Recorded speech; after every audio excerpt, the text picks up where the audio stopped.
بسم اللہ الرحمن الرحیم۔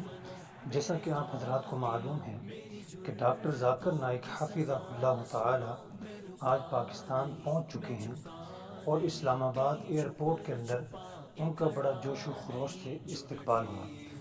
اور یہ ڈاکٹر صاحب اللہ کے فضل و کرم سے دین اسلام کے بہت بڑے مبلغ اور ہزاروں نہیں بلکہ لاکھوں لوگ ان کے ہاتھوں مسلمان ہوئے۔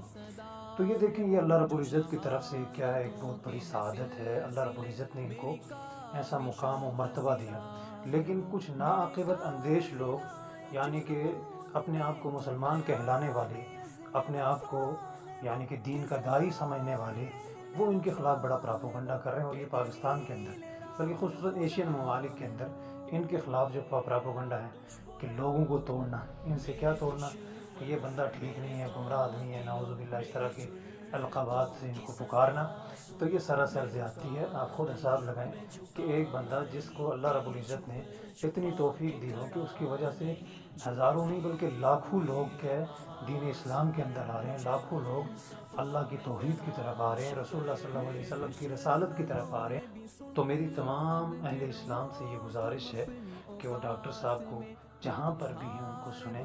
ابھی کراچی کے اندر ان کا دورہ ہوگا، پھر اس کے بعد لاہور کے اندر وہ سٹے کریں گے، اسی طرح اسلام آباد کے اندر۔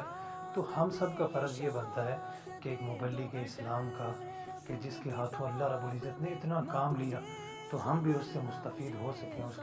اللہ رب العزت ہمیں سیدھا راستہ دکھائے، اہدنا الصراط المستقیم، اور صراط مستقیم کے اوپر چلنے کی توفیق عطا فرمائے۔